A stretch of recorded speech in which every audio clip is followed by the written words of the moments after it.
Hi guys, Sam from Enduristan here. Today we're having a look at the Sandstorm 2E tank bag and how to mount it. Right, first of all, let's have a look at the front strap which sits around your steering head. Right, these two here sit around the steering head of the bike, and then these two buckles here also fit onto the tank bag. Let's have a look at where they sit. Okay. Firstly, loop it round the steering head of the motorbike.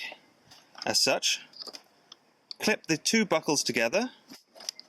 That then holds the straps nicely in place, as you can see. Then, with these two buckles there, just place them, clip them in, and voila, job done. Right, okay, that's done. Next step is connecting the buckle here, the rear buckle, to the bike's frame. Let's go have a look now. Here we have the rear buckle that sits on the bike frame, which attaches here. As you can see, slip around the zip tie.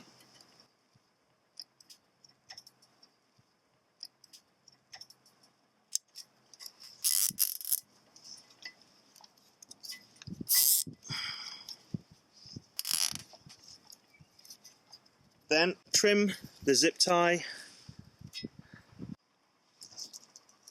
and it's not going anywhere.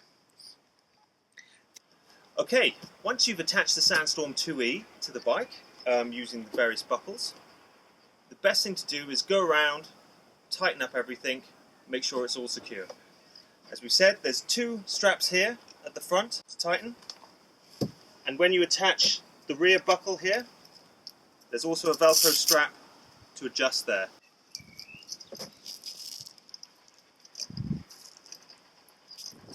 Now, if you have more than one bike and you don't want to keep changing the straps over from one bike to another, all of the straps and buckles are sold separately from Enduristan. Right, to see the general features of the Sandstorm 2S and E, you can see them in our separate video. Okay, for any more information and products, please go to www.enduristan.com. Thanks for watching.